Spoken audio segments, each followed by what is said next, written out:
안녕하십니까. 이제 11월 마지막 주를 이제 우리가 보내는 주간입니다.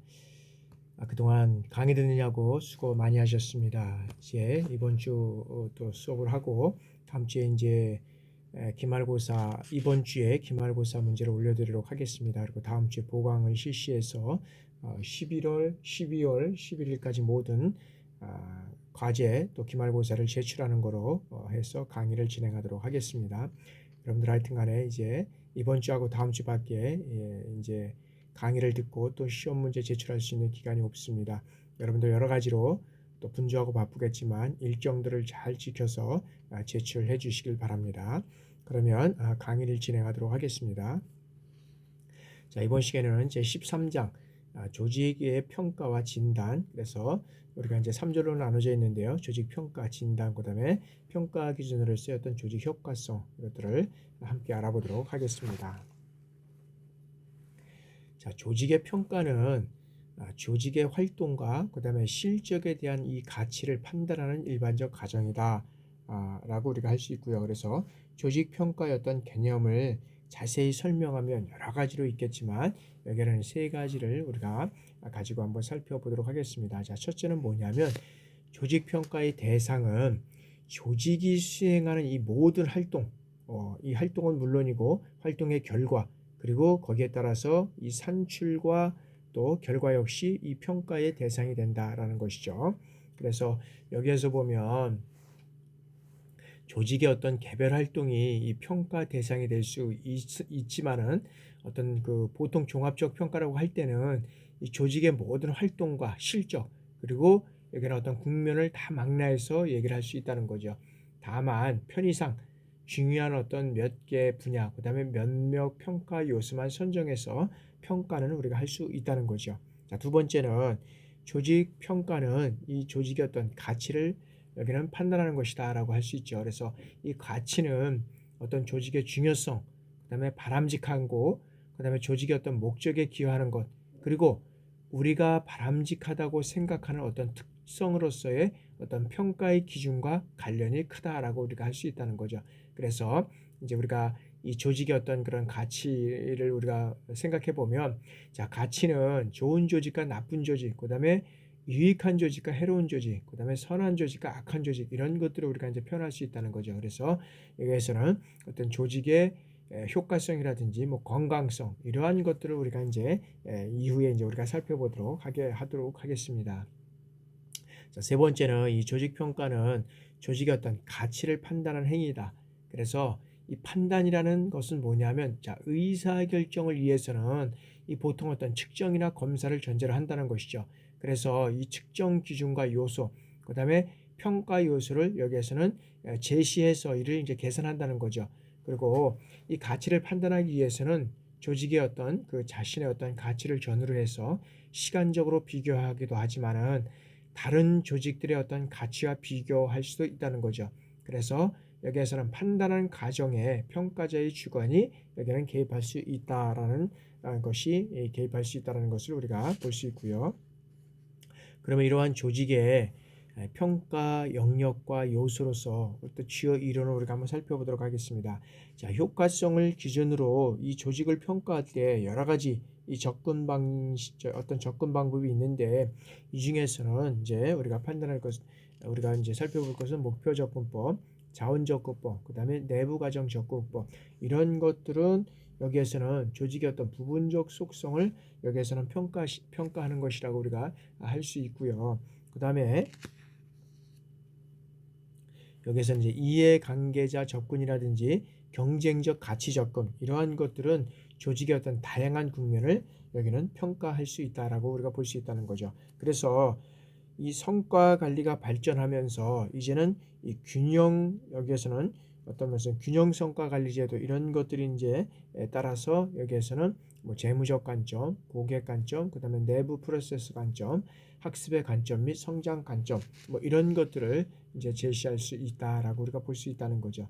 그래서 여기에서는 실질적으로 보면 뭐 다 우리가 알아볼 수는 없겠지만, 여기서 어떤 면에서 보면 이 경쟁적 접근, 이 경쟁적 접근이라고 하는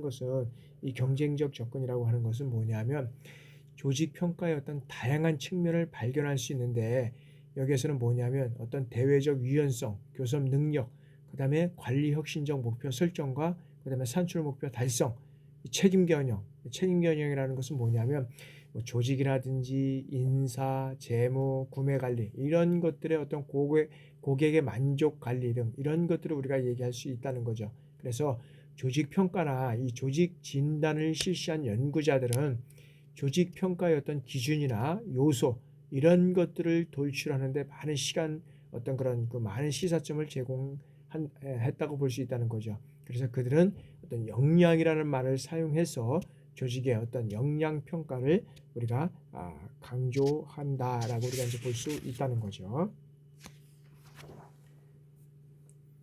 조직의 평가의 어떤 실제를 우리가 이제 살펴보면, 자, 조직의 평가를 우리가 이제 살펴봤을 때는 여기에서는 미국의 이제 말콤 본드리지상과 그다음에 이제 일본의 재민상, 일본에 보면 여기는 보면 뭔가 있냐면 여기는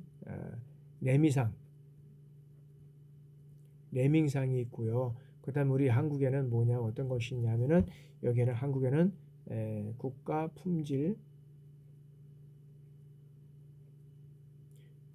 품질상 이런 것들이 있다는 거죠. 이제 나라마다 조금 이제 이것들이 뭐 어떤 상 이름은 다를 수 있겠지만 레미상, 국가 품질상 이런 것들에 대한 어떤 체계적 평가가 이제 이루어지고 있다는 거죠. 그래서 여기에서 보면 그 어떤 조직의 실적에서 이제 우리가 말콤의 어떤 그런 본드리지상은 가장 어떤 면에서 보면 대표적인 그런 어떤 품질 여기에서는 품질상으로 평가받고 있다는 거죠. 그래서 여기에서 이제 요구하는 것들이 뭐냐면 자, 이 성과 우수성을 위한 본드리지 기준의 틀은 뭐냐면 뭐 리더십부터 전략적 기획 그다음에 여기에서는 고객과 시장 초점, 뭐 측정 분석 및 지식 관리, 일터 초점, 과정 관리, 결과 이런 어떤 7가지 여기에서는 그런 어떤 구성되고 있고 이 요소들 간에는 상호작용을 한다라고 우리가 볼 수 있다는 거죠. 그래서 이들은 어떤 조직의 환경이라든지 관계, 도전이라는 이런 어떤 조직의 면면에 관련이 있다라고 우리가 볼 수 있고요.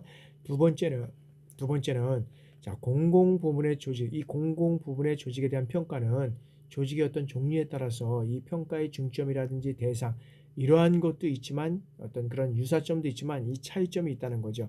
그래서 이런 것들을 중앙행정기관은 정책 사업이라든지 어떤 국정관리 역량 이런 것들이 강조되고 있지만은 이 공공기관이나 책임 운영기관에서는 어떤 사업 성과, 그다음에 서비스 수준, 노사관계 이런 것들이 강조되고 있다는 거죠. 그래서 이 관리적 측면에서는 어떤 경영성과 어떤 경영 효율성, 그다음에 어떤 면에서는 조직, 인사관리, 재무 회계관리 이런 것들이 강조되고 있다는 거죠. 그래서 정부기관에서 거시적 측면이 강조된다면 공공기관이나 이 책임운영기관에서는 미시적 측면이 강조되고 있다라고 우리가 볼 수 있고요.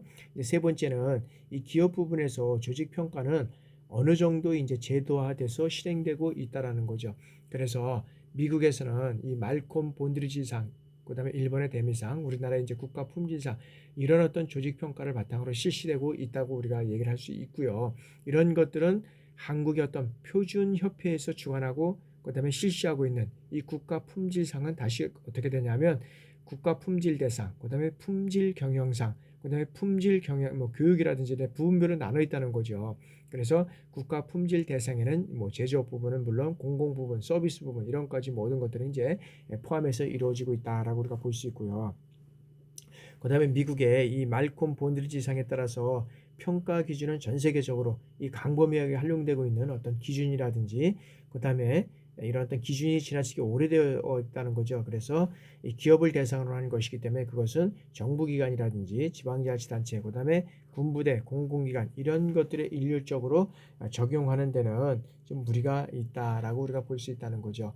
그래서 여기에서는 따라서 여기에서는 그 조직의 종류에 따라서 조직의 어떤 평가 모형의 이 구성 요소들 간에 차이가 있을 것이라는 것을 우리가 생각해 볼 수 있다라는 거죠. 다음에는 이제 어떤 그런 조직의 이 업적 및 실적 평가의 기준과 실제입니다. 그래서 조직의 업적 및 실적 평가의 어떤 기준을 살펴보면, 자, 조직의 업적이라든지 이 실적 평가는 조직의 목표나 가치를 기준으로 해서 우리가 평가할 수 있다는 거죠.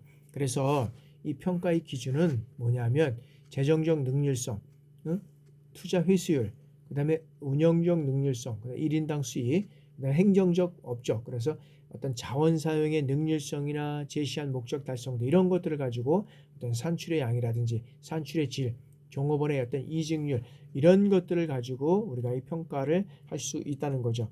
그래서 이 조직에게 조직 업적을 평가할 때 이제 어떤 그런 기준으로 삼을 수 있는 것은 여기에서는 양이라든지 질, 그다음에 비용, 시간 이런 것들을 우리가 분류할 수 있다는 거죠. 그래서 이 양은 사실 어떤 면에서는 이 측정 가능한 산출을 평가하는 데 가장 손쉬운 방법이 우리가 될 수 있다는 거죠. 얼마의 양을 평가할 수 있는 것. 그러나 질은 종종 어떤 면에서는 그 측정하기가 쉽지 않다는 거죠. 비용은 여기에는 조직 활동의 투입과 산출 이런 어떤 차이나 비율을 화폐 가치에 의존해서 측정을 할 수 있다는 거죠. 시간은 능률성과 어떤 능률과 관련한 측정 요소가 될 수 있다는 거죠. 그래서 어떤 시간의 전략이 미덕이다라고 우리가 할 수 있는데, 이런 것들은 실제로 확실하게 이런 것들은 펼쳐알고 있지만 질이라든지 그다음에 어떤 이런 것들은 좀 평가하기가 좀 애매모호한 것도 될 수 있다는 거죠. 그러나 이런 것들은 우리가 조직의 어떤 그런 업적을 평가, 실적 평가를 할 때 보면 양이나 질, 비용, 시간 이런 것들을 가지고 우리가 평가할 수 있다라고 우리가 볼 수 있고요.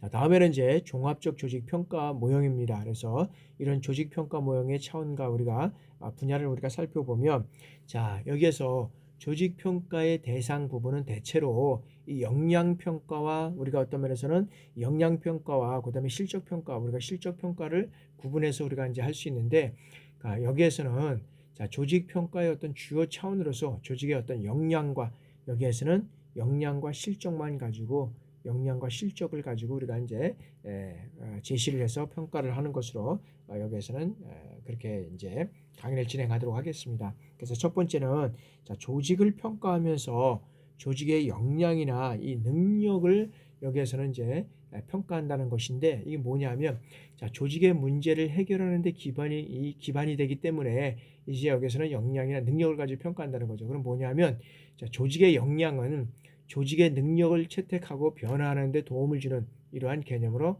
이제 사용되어 왔다는 거죠. 그래서 조직의 역량은 조직의 능력 그리고 우수성 이런 것들을 포함한 개념으로 우리가 이해하면 되겠고요. 두 번째는 조직을 평가하는 데서 조직의 어떤 성과나 이 업적을 평가하는데, 여기에서는 조직의 어떤 성과나 업적은 조직이 조직 활동을 통해서 생산한 제품이나 전달한 서비스의 어떤 양과 질 이런 것들을 우리가 가지고 여기에서는 평가를 할 수 있다라고 우리가 볼 수 있다는 거죠. 그리고 이런 어떤 그런 조직의 평가 분야는 자, 여기에서 이제 조직의 역량이나 능력을 증진시키면서 조직의 성과와 실적이 향상되고, 반대로 조직의 역량이나 능력이 약화되면 어떻게 됩니까? 조직의 성과 실적은 낮아진다고 우리가 볼 수 있죠. 다시 말해서 조직의 역량이나 여기는 능력과 조직의 어떤 성과나 실적은 인과관계가 있다라고 우리가 볼 수 있다는 거죠.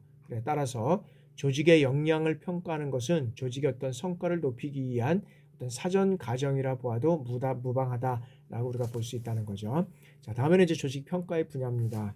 이런 조직 평가의 분야는 뭐 여기에서는 여러 가지 어떤 그런 요소들이 있겠지만, 이러한 조직 평가의 어떤 분야는 자, 조직의 기본적 임무로 보고, 여기에서는 기본 활동은 뭐냐면 기본 임무 활동은 조직의 종류라든지 기능, 사명 이런 것들에 따라서 차이를 우리가 보인다라고 볼 수 있다는 거죠. 자, 여기 이제 예를 들어 보면, 자, 은행은 뭐 합니까? 현금이나 신용 대출 그다음에 예금 업무를 하고 있고, 학교는 교육 활동을 하고 있고, 공장은 생산활동, 종교조직은 신앙활동, 기업은 이런 사고활동을 기본 임무로 한다는 거죠. 그래서 이런 임무를 수행하기 위해서는 뭘 해야 되냐면 기획과 집행, 평가 업무 이런 것들을 이제는 수행해야 된다라는 거죠.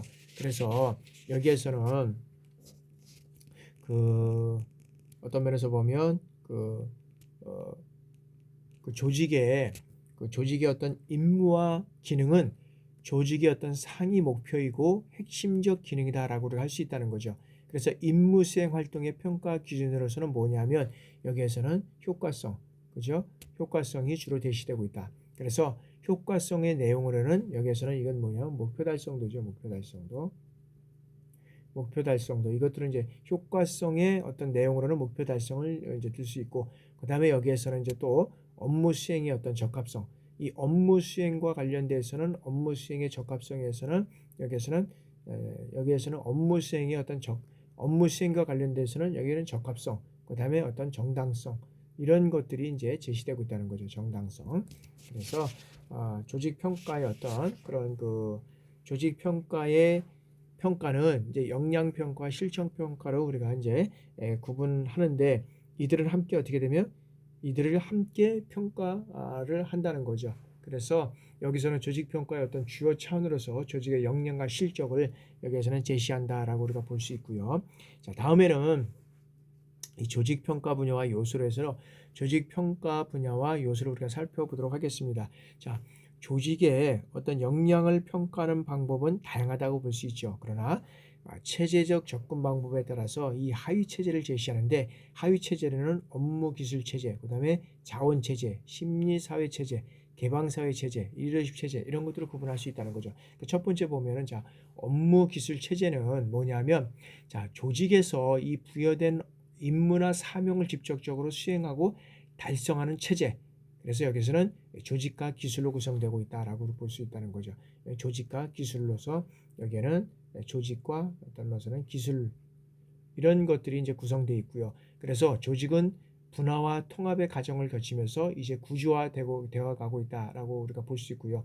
그래서 조직 기술은 업무를 수행하는 방법과 절차, 그다음에 기술과 어떤 그런 지식과 기술을 포함한다라고 우리가 볼 수 있고요. 자, 두 번째 지원 체제, 이 자원 체제는 자, 조직에서 업무를 수행하는 데 필요한 어떤 제자원, 그 뭡니까? 여기에서는 자원 뭐 인력이라든지 그다음에 예산이라든지 그다음에 물자, 뭐 시설, 그다음에 지식 정보 이런 것들의 어떤 자원을 어떤 그런 동원하고 배분하고 관리하는 이런 것들을 우리가 얘기를 할 수 있고요. 자, 이제 세 번째는 심리사회. 심리사회 체제는 자, 조직사회를 구성하는 이 개인과 집단을 분석 단위로 하고 구체적으로는 개인의 어떤 욕구 충족과 성격, 그 다음에 집단의 사기, 조직인의 어떤 윤리, 태도, 어떤 심리적 측면과 조직 간의 어떤 사회적 상호활동 이런 어떤 사회적 측면을 여기는 사회적 측면을 포함하고 있다는 보면 되고요. 그 다음에 개방사회 체제는 자, 조직의 어떤 사회적 관계와 생존에 관련된 체제를 우리가 얘기를 할 수 있다. 그래서 조직의 어떤 환경과 상호작용을 하는 어떤 유기체를 우리가 볼 수 있다는 거죠. 그래서 조직은 유기체로서 환경 변화에 적응하고 환경을 변화시킬 수 있다. 여기서는 환경과 관련돼서 이것을 어떤 면에서는 변화하고 적응하는 이런 환경 변화 요소를 우리가 얘기를 할 수 있고요. 리더십 체제는 자, 리더십의 역량을 의미하는 어떤 체제로서는 여기는 조직 전체의 영역에 모두 해당된다라고 우리가 볼 수 있고요. 그러니까 이것은 임무 수행 리더십과 관리적 리더십을 모두 포함하고 있다. 여기에서는 임무 수행 리더십과 그다음에 어떤 관리적 어떤 리더십을 모두 이제 포함할 수 있다라고 볼 수 있다는 거죠. 그래서 리더십의 어떤 체제는 뭐 가치 목표 체제 그리고 어떤 기본 임무 체제 이것들이 이제 우리가 포함될 수 있다라고 이제 우리가 볼 수 있는 거죠. 자, 다음에서는 자, 이제는 이 조직 분야 조직의 어떤 실적 분야의 어떤 평가 요소와 평가 분야와 요소를 우리가 살펴보도록 하겠습니다. 자, 조직의 실적과 성과는 한 조직이 활동 결과 생산한 결과로 확인되고 여기는 산출 체제에 해당된다라고 우리가 볼 수 있다는 거죠. 그래서 이 조직의 어떤 실적과 성과를 모두 포함할 수 있도록 여기는 조직의 어떤 목표를 달성하고 조직의 어떤 대고객 및 대사회관계 실적과 그다음에 관리의 어떤 능률성과 제도화 이런 것들을 우리가 여기에서는 선정할 수 있다. 그러니까 선정할 수 있다라고 우리가 볼 수 있다는 거죠. 그래서 여기에서 보면 여러 가지 어떤 요소들을 많이 포함하고 있지만은 첫 번째 우리가 보면은 자, 여기에서는 조직의 어떤 효과성 이런 어떤 조직의 그런 어떤 목표를 달성하고 여기에는 그런 것을 얘기하면 뭐냐면 자, 조직의 목표는 다의적이라는 것이요. 다의적. 그래서 여기서는 목표의 대상 기간이 장기인가 단기인가 이거에 따라 틀리다는 거죠. 그래서 정부 조직이나 공공 부문에서 이 장기적 목표에 해당하는 것이 조직의 임무와 사명이다라고 우리가 볼 수 있다는 거죠. 그래서 기업의 경우는 기업의 중장기 이런 성과라든지 단기적 기업 이윤 이런 달성을 우리가 포함할 수 있고요. 두 번째는 자, 조직의 대고객 및 대사회 관계 실적은 자, 이 고객 만족은 이해 관계자 접근법에서 강조되는 것이라고 우리가 볼 수 있다는 거죠. 그래서 고객은 정부에서는 국민이나 누굽니까? 주민이 될 수 있고, 그다음에 정책 고객의 만족도를 기업이나 기타 조직에서는 자, 소비자 만족이 주요 요소로 제시되고 있다라고 우리가 볼 수 있다는 거죠. 그리고 대사회 관계에서는 지역사회의 어떤 관계 등이 주요 요소로 제시되고 있다라고 우리가 볼 수 있고요. 자, 세 번째는 능률성과 그다음에 어떤 제도화를 설정할 수 있는 것은 뭐냐면 자, 조직의 어떤 생산성, 자원의 전략 이런 것들을 포함하는 어떤 능률성은 비교적 많이 평가 요소로 활용되고 있다는 거죠. 그래서 이 능률성은 조직을 혁신하고 개선할 때 고려하는 중요한 요소다라고 우리가 볼 수 있다는 거죠. 그리고 이 관리의 개선이라든지 이런 어떤 전년도에 비해서 어느 정도 나아졌는지, 그다음에 악화되었는지 이런 어떤 관리 실적을 가늠할 수 있는 어떤 척도, 이 척도를 우리가 얘기를 할 수 있는데 여기는 중장기적으로 조직의 임무 수행 실적에 여기에서는 영향을 줄 수 있다라고 우리가 볼 수 있다는 겁니다. 그러면 어떤 조직 평가의 어떤 모형을 우리가 한번 살펴보면 자, 여기에서는 조직의 어떤 그런 종합적 평가 요소를 보면 조직의 역량은 임무 수행과 그다음에 조직 역량으로 분리할 수 있고 조직의 실적은 조직 실적과 성과를 우리가 분리할 수 있다라고 우리가 볼 수 있죠. 그래서 임무 수행의 역량은 이 조직과 관련된 여러 가지 어떤 그런 조직이라든지 자원이라든지 그다음에 환경 그다음에 임무 수행 이런 거 관련된 어떤 임무 수행과 관련된 여기에서는 이런 어떤 역량을 우리가 얘기를 할 수 있고요. 그래서 이 평가 요소에는 여러 가지 어떤 이런 것들을 우리가 가지고 평가를 한다고 볼 수 있고요. 이 조직 역량은 이 조직이나 자원, 조직, 환경 관리 이런 모든 것들이 이 조직과 또 관련되는 이러한 역량이다. 그래서 거기와 관련된 여러 가지 어떤 평가 요소는 이런 것들을 가지고 우리가 평가할 수 있고요. 그다음에 조직 실적과 성과는 자, 조직 목표를 달성하기 위해서 어떠한 어떤 그런 관리의 능률성과 제도화 이런 것들을 가지고 이러한 실적과 성과를 우리가 낼 수 있느냐라는 것을 우리가 이제 세부 분야로서 이제 평가 요소에는 이런 이제 여러 가지 어떤 그런 요소들이 있다라는 것을 우리가 살펴보면 되겠습니다. 그래서 일률적으로 다 우리가 하나하나 다 살펴보지는 볼 수는 없겠지만 그래서 조직의 어떤 역량, 종합적 평가는 여기에서 보면 조직 역량 평가와 실적 평가가 있다. 그래서 역량 평가는 다시 임무 수행 역량 평가와 조직 관리 역량 평가가 있고 실적은 조직 실적과 성과 평가가 있다. 그래서 그 평가 요소에는 여러 가지 어떤 다양한 요소를 가지고 우리가 평가할 수 있다라는 것을 우리가 볼 수 있고요. 자, 다음에는 이제 조직 평가의 실제와 사례입니다. 자, 조직 평가의 실제. 자, 실제 조직을 평가할 때 가장 많이 사용하는 평가 기준은 뭐냐면 어떤 면에서 보면 목표, 평가 기준은 이 목표 모형에 의한 평가로 조직이 기본적 어떤 사명이나 기능 이것을 얼마나 잘하고 있는가에 따라서 좋은 조직과 나쁜 조직으로 구분할 수 있다는 거죠. 그래서 여기에서 보면 실질적으로 보면 이 조직의 어떤 그런 평가에 보면 조직이 제조업인가 그다음에 서비스업인가 따라서 또 평가도 달라질 수 있다는 거죠. 그리고 조직의 어떤 종류가 기업이냐 정부냐 그다음에 공공기관이냐 그다음에 군대냐 대학이냐 병원 이거에 따라서 또 우리가 평가를 달라질 수 있다는 거죠. 그래서 우리가 다 알아볼 수는 없겠지만 여기에서는 어떤 병원 조직, 병원과 대학에 대한 어떤 평가 사례를 가지고 우리가 두 가지만 우리가 살펴보도록 하겠습니다. 자, 이제 병원 조직 평가입니다. 자, 병원은 어떤 곳입니까?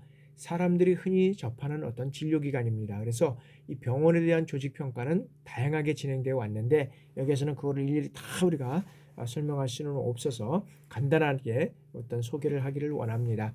자, 첫 번째는 뭐냐면 전문 기관에 의한 평가 실시 후 이제 순위를 공개하는 겁니다. 그래서 우리나라는 어떤 시사 저널과 코리아 리서치 센터에서 이제 1993년 말부터 6개월간의 이제 어떤 그런 세 가지 병을 이제 치료하는 그런 것들을 가지고 이제 국내 병원 가운데 이제 의료 서비스 체제를 갖춘 그다음에 어떤 10제 클리닉을 선정해서 이제 순위를 매기게 됐다는 거죠.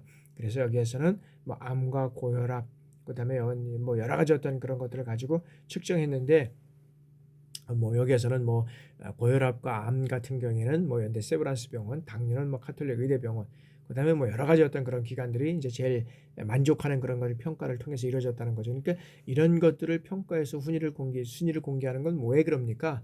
그래서 암과 관련됐다든지 고혈압이 있다든지 그다음에 어떤 면에서는 당뇨가 있다든지 그럼 어느 병원에서 잘한다고 해서 그 병원에 어떤 면에서는 환자의 치료를 받을 수 있는 이런 어떤 것들을 제공을 하고 그다음에 또 미비된 기관에 대해서는 이러한 서비스의 질을 그런 어떤 올릴 수 있는 그런 어떤 것들을 고려해서 이제 실시를 하는데 또 여기에서는 이제 이거와 관련돼서 많은 또 부작용도 있을 수 있겠지만 이런 평가를 통해서 국민들에게 그런 다양한 정보를 제공하는 것은 또 중요하다라고 우리가 볼 수 있다는 거죠.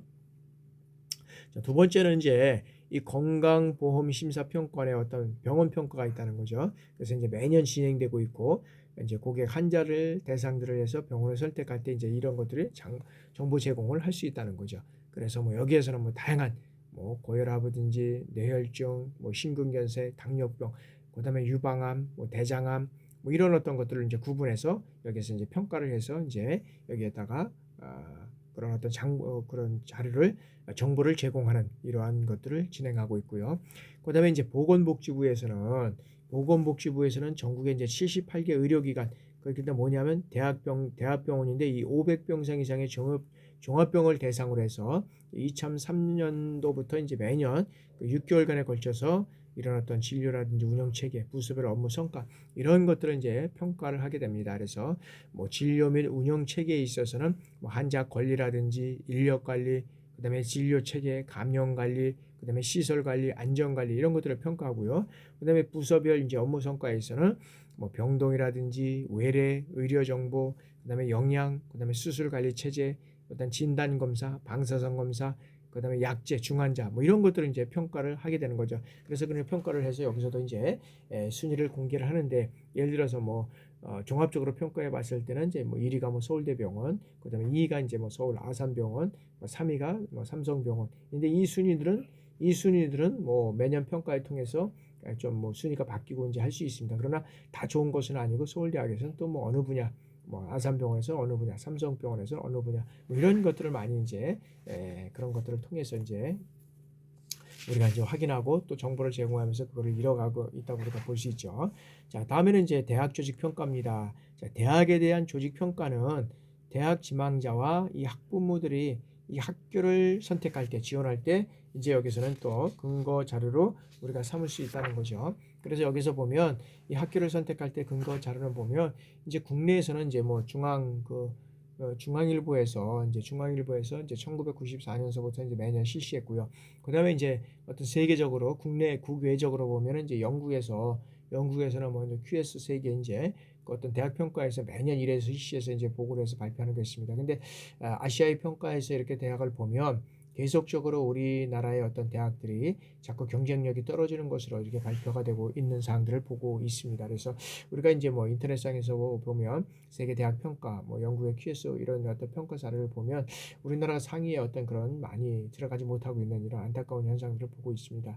그래서 대학을 지금 우리도 뭐 이제 구조개혁이라는 것을 평가를 통해서 대학에서 이제 교육부에서 지원을 하고 재정적인 지원을 하고 있고 하지만 그러나 실질적으로 보면 저는 4년제 대학은 연구 위주로 가고 그다음에 전문 대학은 기술 위주로 이제 가야 된다.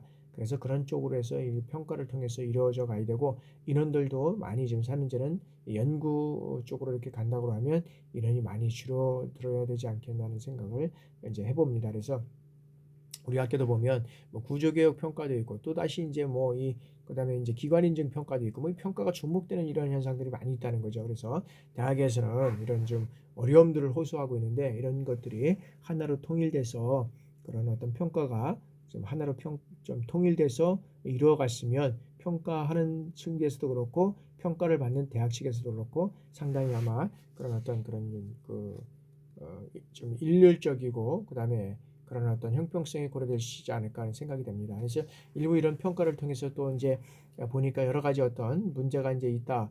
그다음에 정성 평가, 이제 평가를 할 때 보면 정량 평가와 정성 평가가 있습니다. 정성 평가. 근데 정량 평가는 예를 들어서 뭐 취업률이 됐지, 입시율이 됐지, 취업률, 입시율 무슨 어떤 그런 것들은 양적으로 평가를 할 수 있는데, 정상 평가 같은 경우에는 여기에서는 이 사람의 어떤 그런 그 어떤 개입, 이런 것들이 이제 가능할 수 있잖아요. 그러다 보니까 평가에 대한 어떤 그런 것들을 인정하지 못하고, 뭐 예를 들어서 법적으로 이제 뭐 여러 가지 어떤 제소도 하고 그런 문제가 있잖아요. 그러다 보니까 이제 요즘 모 국회의원의 어떤 그런 예산 관련된 그런 간사가 그 예산을 더 어떤 줄이고 그다음에 대학들을 확대하는 뭐 이러한 것을 발표한 것을 볼 수 있었습니다.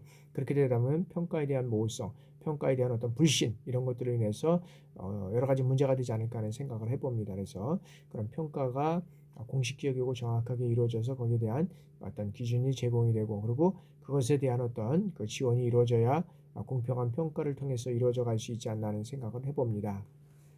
그래서 이러한 평가는 하여튼간에 다양한 평가를 통해서 이루어져 가는 것도 중요하지만, 이 평가가 좀 여러 가지로 좀 나눠져 있는 것들을 하나로 좀 통합을 했으면 좋겠다.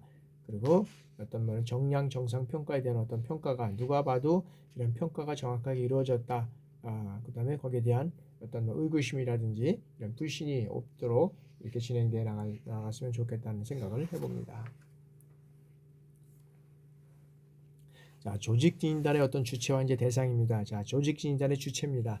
자, 조직 진단의 어떤 의의를 보면, 자, 조직 현상을 여기에서 보면, 여기에서 보면, 자, 조직의 어떤 면에서 보면, 어떤 조직의 진단, 대학 평가 있고요.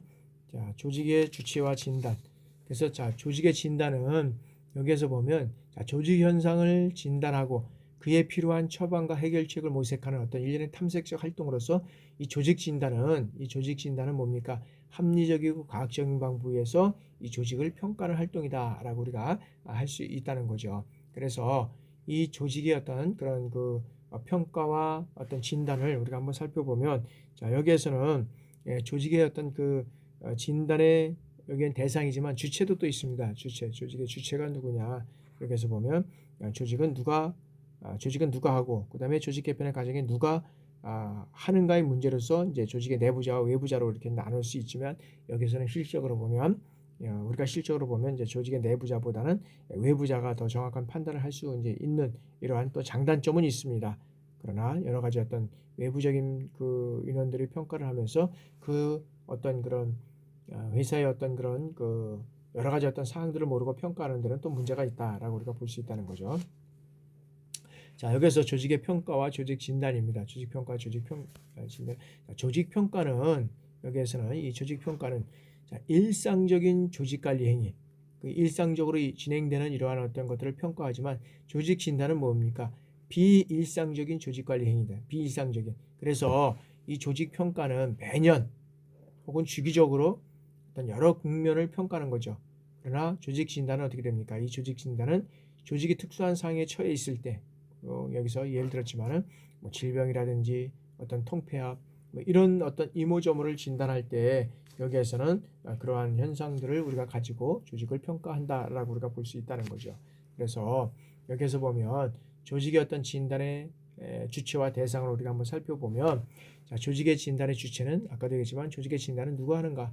그다음에 조직 개편 과정에 참여하는 하는가의 어떤 문제로 인해서 조직 내부자와 어떤 외부자로 여기서는 나눌 수 있다라고 이제 우리가 볼 수 있다는 거죠. 그래서 여기에서 보면 어떤 면에서는 장단점은 있지만, 조직의 어떤 면에서는 내부자가 진단하는 것은 이 장점으로는 조직의 어떤 내부 사정을 잘 알기 때문에 조직 문제를 확인하는 과정에서 어떻게 됩니까? 여기에서는 시간과 여기에서는 어떤 비용, 이런 것들이 적게 된다라고 우리가 볼 수 있죠. 그리고 실현 가능성이 높은 처방을 할 수 있다라고 우리가 볼 수 있고요. 그 다음에 조직 외부자가 진단하는 경우의 장점은, 자, 조직의 진단에 어떤 경험에 상대적으로 많은 진단의 어떤 그런 기법이라든지 이런 것들이 준비되어 있기 때문에 진단 대상과 어떤 유사 조직, 이러한 것들의 어떤 실태와 비교를 잘 할 수 있다는 거죠. 그래서 내부자의 어떤 이해관계에서 초연해서 객관적인 어떤 면에서 보면 외부자는 어떤 객관적인 어떤 그런 진단과 처방이 가능하다라고 우리가 볼 수 있다는 거죠. 그럼 이런 어떤 조직 진단의 어떤 대상을 우리가 한번 살펴보도록 하겠습니다. 자, 조직 진단의 대상은 조직 관리의 모든 대상이 될 수 있고, 그다음에 조직 진단의 어떤 대상 범위는 조직의 어떤 구조라든지 조직의 전략, 운영 체제, 그다음에 조직의 기술, 조직 문화, 조직의 어떤 권력과 갈등 관계, 조직의 환경, 이런 것들을 어떤 다양한 범주를 통해서 우리가 포함할 수 있다라고 우리가 볼 수 있다는 거죠. 그래서 이런 어떤 조직 진단의 어떤 목적과 이런 어떤 편익, 이런 것들을 우리가 한번 살펴보면, 이제 조직의 어떤 그런 진단의 어떤 목적과 편익을 살펴보면, 자, 조직의 목적은 조직의 개혁을 위한 어떤 준비 작업으로서 이런 성격을 가지고, 궁극적으로는 조직의 개편과 그다음에 어떤 기능 조정, 효율성 증대, 조직 활성화, 이런 것들을 도모하는데 우리가 역할을 한다라고 우리가 볼 수 있다는 거죠. 그래서 여기에서는 자, 조직의 문제를, 여기에서는 이 조직의 어떤 그런 그 여러 가지 어떤 그런 목적이나 편익을 위해서 조직 진단의 의뢰자가 요구하는 것에 따른 우리가 분류를 한번 살펴보면, 자, 여기는 문제를 확인하기 위해서 여기에는 어떤 조직 진단을 의뢰한다는 거죠. 그래서 여기에서는 자, 기관이 조직의 어떤 문제가 정확히 무엇인지를 모를 때 이러한 어떤 조직 진단을 요구한다는 거죠. 따라서 이때 그 문제의 치유는 이체적 문제로 남는다라고 우리가 볼 수 있고요. 그 다음에 두 번째는 문제 해결과 이 처방을 위해서는 조직의 문제 자체는 이 큰 관심이 없고, 어떤 면에서는 처방을 통해서 조직 운영의 개선에 관심이 있다라고 우리가 볼 수 있고요. 그 다음에 조직 내 저항을 완화하기 위해서는, 자, 조직 진단을 하기 전에 조직의 어떤 문제와 그 문제에 대한 어떤 처방이 이미 마련되어 있는데, 여기에서는 조직은 어떤 저항이 있기 때문에 외부자에 대한 어떤 조직 진단을 실시해서 조직 내의 이 이런 어떤 저항과 그다음에 이 완화를 하려고 하는 것이다. 그래서 외부에 이제 그를 통해서 한다는 거죠. 네 번째는, 자, 이 조직 처방을 실행하기 위해서는, 자, 조직 진단을 통해서 이 문제를 확인하고 처방 방안을 마련하고 실행하는 이런 어떤 것들을 우리가 이제 여기에서는 우리가 얘기를 할 수 있다. 다음에는 이제 조직 진단의 어떤 그런 내용입니다. 조직 진단의 어떤 이런 비용 문제를 우리가 한번 살펴보면, 자, 첫 번째는 많은 경비를 부담해야 된다. 첫 번째는, 그래서 어떤 외부 컨설팅이라든지 이 조직 진단을 의뢰하게 되면 어떻게 됩니까? 최소 억 단위에 들어갈 수도 있고요. 요구된다는 거죠. 물론 조직 진단의 어떤 결과 조직의 개편이라든지 기능 조정이 이루어져서 이 조직의 효율성이라든지 생산성이 높아진다면 비용 투자의 어떤 효과성이 있다고 볼 수가 있다는 거죠. 그러나 많은 비용이 우리가 들어가는 건 또 문제로 볼 수 있고요. 많은 업무의 부담이 요구된다. 그래서 조직 진단을 하기 위해서는 하위의 어떤 단위 조직의 이 협조와 구성원들의 참여가 요구된다고 우리가 볼 수 있다는 거죠. 그래서 필요한 문서와 자료를 제출하고 면접을 실시하고 그다음에 공청회를 개최하고 이런 어떤 시간적인 소모를 하는 것들이 많이 들어간다라고 우리가 볼 수 있고요. 세 번째는, 자, 조직 구성원의 사기가 저하될 수 있다.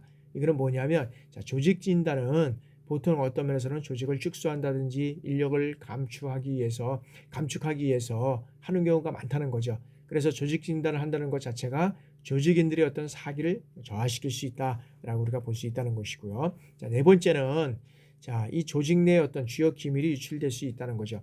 그래서 외부 기관에 의해서 이 조직 진단을 하게 되면 조직 내 어떤 중요한 정보라든지 특히 어떤 여러 가지 어떤 사항이라든지 어떤 정책 정보 이런 것들이 유출될 수 있는 기회가 있을 수 있다는 거죠. 그래서 이런 어떤 컨설팅의 어떤 윤리 문제라든지 이런 것들을 우리가 또 보완해서 시행해야 된다라고 우리가 볼 수 있는 거죠. 자, 다음에는 이제 조직 진단의 과정입니다.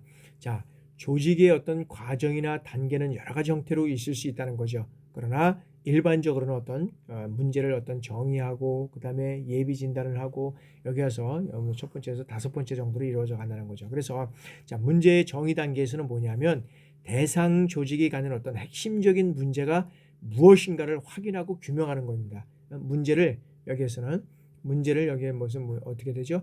문제를 어떤 면에서 보면 확인하고 그다음에 어떤 규명하는 단계. 문제를 확인하고 규명하는 단계. 그다음에 이제 예비 진단 단계에서는 어떤가? 이거는 예비 진단 단계에서는 문제를 처방하기 위해서 새로운 어떤 진단 방법이나 접근 방법 이런 것들을 이제 필요한지를 검토하는 거죠. 그래서 문제의 원인이 무엇이고 문제를 방치할 때 어떤 결과를 예측할 수 있느냐 이런 것들을 이제 예비 단계에서 이뤄가고 있고요. 자, 다루의 수집과 분석 단계에 있어서는 자, 진단팀에 의해서 조직의 어떤 실태에 관한 자료를 수집하고 그다음에 비교라든지 어떤 벤치마킹 이런 것들을 통해서 유사 조직에 관한 자료를 수집하고 그다음에 조직 진단의 어떤 이론 모형 등에 대한 어떤 여러 가지 어떤 문제를 좀 더 정확하고 그다음에 그런 어떤 이런 어떤 정확하게 정의하고 여기에는 처방안을 마련하는 거죠. 얘는 처방안 마련. 그래서 어떤 여기서는 최선원을 포함한 여러 가지 대안을 제시할 수 있다라고 우리가 볼 수 있고요. 자, 네 번째는 여기에서는 보고서 제출 및 어떤 설명의 개최 단계다. 그래서 조직 진단팀이 이런 진단 요구 자료를 위해서 조직 진단에 대한 어떤 개요라든지 그다음에 구체적 문제점과 대안을 설명하고 관련자들에게 어떤 질의 어떤 그런 응답 시간을 갖는 거. 그래서 여기에서는 이제 어떤 진단 과정, 조직 진단을 어떤 요구기관과 조직진단팀 간의 이제 의견을 조율하는 거, 의견 조율, 의견 조율하는 거. 그다음에 이제 다섯 번째는 이제 실행안 마련 단계다. 그래서 조직의 문제에 대한 어떤 처방을 바탕으로 해서 이제 실행안을 작성하는 조직 진단. 그다음에 그 의료기관 내부에서 확정한 최종안에 대한 어떤 그런 것들을 이제 통해서 여기에는 어떤 시간적으로 스케줄을 설계하고 이에 필요한 어떤 조직 기구를 개편하고 인력을 조정하고 예산을 배정하는 여기에서는 이제 구체적인 실행안을 마련하는 거죠. 이런 문제를 다 통해서 이러면 여기에서 보면 실행안이 마련되지 않고 실천하지 않으면 아무 소용이 없다는 거죠. 그래서 이런 것들을 잘 진행해 나갈 수 있는 그런 방안을 또 우리가 마련해 나가야 된다. 자, 조직 진단의 이제 관리입니다. 자, 조직 진단을 효율적으로 이 관리하기 위한 이 고려 사항은 어떤 것들이 있느냐 보면 여기에서 보면 이제 우리가 네 가지를 우리가 살펴보도록 하겠습니다. 자, 조직 진단의 윤리와 조직 문화입니다. 자, 외부의 조직 진단이라든지 이 컨설팅을 의뢰할 때 이 컨설턴트의 어떤 윤리 의식이 특히 중요하게 요구된다는 거죠. 그래서 기업 조직의 경우는 어떻습니까? 어떤 기업 조직의 역사와 전통, 그다음에 직원들, 그다음에 주주들의 어떤 투자금, 고객과의 어떤 관계 이런 것들을 위태롭게 할 수 있다는 거죠. 그래서 이 정부 조직에서는 정부 조직과 구성원을 위태롭게 하기보다는 공익성을 목적으로 하는 이 정부의 판단과 결정이 이제는 수많은 국민에게 치명적인 영향을 미칠 수 있기 때문에 이런 어떤 것들을 우리가 어떤 그런 윤리라든지 조직 문화 이런 것들이 이제 우리가 필요하다라고 우리가 볼 수 있고요. 자, 다음에는 이제 조직 진단의 시기입니다. 이 조직 진단을 언제 할 것인가 시기적인 어떤 문제라는 거죠. 그래서 조직 진단의 효율성을 여기는 이 언제 할 거에 되냐에 따라서 이 효율성이 좌우된다는 거죠. 효율성이 좌우된다. 그래서 조직 진단의 시기에 따라서 이 조직 진단은 주기적인 어떤 진단과 임시, 그다음에 특별 진단 이런 것들은 이제 구분해서 실시할 수 있는 것을 우리가 이제 조직단의 시기라고 할 수 있고요. 그다음에 이제 조직의 진단의 모형과 선택 기준입니다. 자, 조직 진단의 목적과 이 대상에 따라서 조직 진단의 모형을 우리가 이제 적용을 해볼 수 있는데 정부 조직을 진단하는데 이 기업 조직의 모형을 어떤 면에서는 적용하는 데는 한계가 있다는 거죠. 마찬가지로 정부 조직의 어떤 그런 것들, 기업의 이런 것들을 우리가 상호 어떤 면에서는 여기에 따른 보완을 할 수 있고 여러 가지 어떤 활용을 할 수 있겠지만 이 정부 조직을 기업에 조정을 하고 기업의 정부 조직을 이거는 활용할 때는 한계가 있다라고는 우리가 모형을 적용하는 데는 한계가 있다라고 우리가 볼 수 있다는 거죠. 그 다음에 이런 어떤 조직 진단의 어떤 결과를 이제 활용한다고 우리가 볼 수 있는데, 자, 이 조직에 이런 어떤 그 진단의 결과를 활용할 때 이 진단의 효율성이 높아진다는 거죠. 그리고 이 조직 진단의 결과가 사장되는가, 활용되는가는 어떤 면에서는 이 조직의 최고 관리자의 어떤 강력한 의지와 조직 구성원들의 어떤 수용 태도 이것들에 의해서 우리가 중요하다라고 우리가 볼 수 있다는 거죠. 그래서 어떤 면에서 보면 이 조직 진단의 결과에 따른 이 기구 개편은 인력의 조정을 우리가 수반한다고 우리가 할 수 있죠. 그래서 장기적 비전을 갖고 인력의 감축은 단기적으로 해나가는 것이 조직 개혁의 어떤 저항을 줄이는 방법이다라고 우리가 할 수 있다는 거죠. 그래서 이게 제일 먼저 이 저항이 들어가는 건 뭐냐니까 기구 개편을 통해서 뭡니까? 여기다 인력 조정이죠. 인력 조정. 인력 조정은 뭡니까? 감축이죠. 이게 들어가니까 이제 여러 가지 어떤 그런 갈등이 이제 생겨나는 여러 가지 어떤 그런 요소들이 있다는 거죠. 자, 다음에는 조직 평가 기준으로서의 어떤 조직 효과성이다. 그래서 조직의 효과성에 우리가 정의를 살펴보면, 자, 어떤 조직이 좋은 조직인가, 그리고 성공적인 조직이란 무엇인가, 그리고 어떤 조직이 가치 있는 조직인가에 따라서 거기에 대한 어떤 조직을 평가한다는 의미를 지니고 있다라고 우리가 볼 수 있다는 거죠. 그래서 이 조직의 효과성을 어떤 체제로서 조직의 능력을 활용해서 어떤 조직의 합의된 목표, 즉 이 기능을 달성하는 정도라고 우리가 볼 수 있다. 그래서 효과적인 조직을 달성하기 위해서 이런 것들은 이런 어떤 능력을 활용해서 합의된 목표를 어떻게 달성할 수 있느냐라는 것을 우리가 볼 수 있다는 거죠. 그래서 이 조직 효과성의 어떤 유사 개념이라는 것은, 조직의 효과성은 능률성이라든지 이 조직의 성과는 구별된다.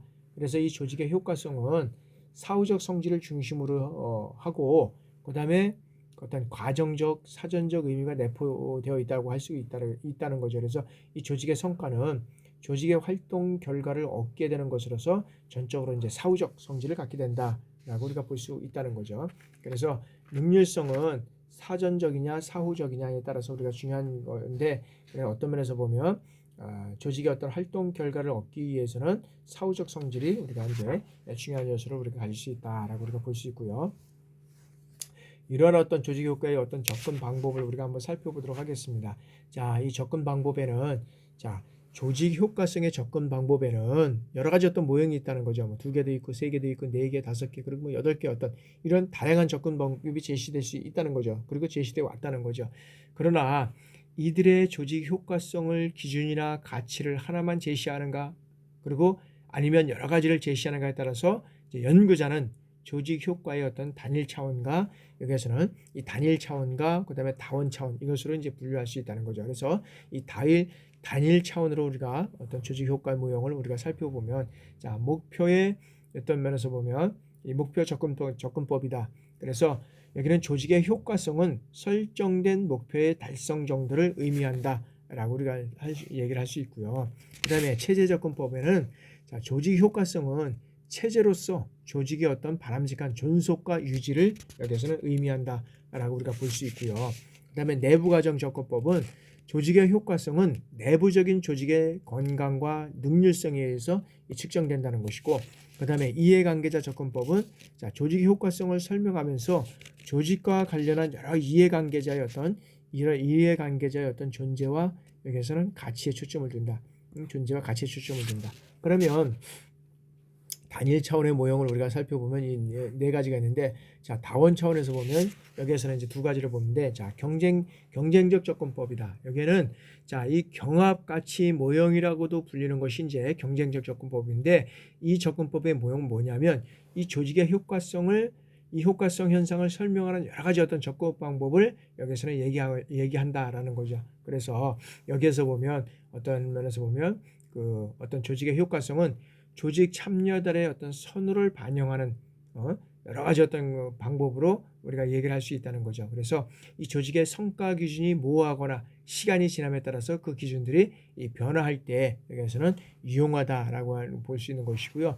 이 모순적 접근법은 뭐냐면, 자, 조직의 효과적, 그다음에 비효과적, 이런 어떤 개념화를 시도하는 것을 어떤 면에서 보면 어리석은 일이다라고 우리가 이제 여기서는 얘기를 하고 있다는 거죠. 그럼 뭐냐면, 자, 기존의 조직 효과성을 나타내는 이 기준들은 추구하는 목표의 어떤 다양성이라든지 획득 자원의 다양성, 그다음에 조직 내외에 존재하는 어떤 여러 가지 어떤 집단 간의 다양성, 효과성, 이런 것들을 평가하는 이 시간들의 다양성, 이런 것들이 상호간의 이 모순과 충돌을 야기한다는 이런 어떤 접근법을 우리가 얘기를 할 수 있다는 것이죠. 그래서 여기에서 이제 보면 조직이 지향하는, 여기에서는 이제 그 조직의 효과성에서 하위 요소에서 여기에서는 이제 조직이 지향하는 내용에서는 여기에서는 이제 임무 지향과 존재 지향이라는 것이 있는데, 여기에서는 임무 지향이라는 것은 뭐냐면, 자, 조직이 그 기능과 역할 그리고 추구하는 목표의 달성에 관심을 두는 것. 그다음에 존재 지향은, 자, 조직의 어떤 생명체나 유기체로서의 어떤 특성을 강조하는 것을 우리가 얘기를 하고 있다. 그래서 여기 조직이 지향하는 대상에는, 자, 내부, 즉 조직, 내부는 조직 또는 조직인과를 나눌 수 있고 외부는 어떤 조직의 고객 또는 환경을 분류할 수 있다. 그래서 이런 분류를 기준으로 하는 어떤 그런 것들은 뭐냐면 능률성이든가 통합성, 유연성, 정당성이다. 그래서 조직을 지향하는 대상이 내부냐 외부냐에 따라서 그 경계가 있는데 그거에 따라서 여기에서는 어떤 면에서는 임무지향성이냐 존재지향성이냐 이것들을 우리가 나타낼 수 있고 그 다음에 거기에 따라서 내부는 능률성과 통합성을 가지고 있을 수 있고 외부는 유연성과 정당성 이런 것들이 어떤 조직의 이런 어떤 것들을 통해서 우리가 이제 이루어져 간다라고 볼 수 있다는 거죠.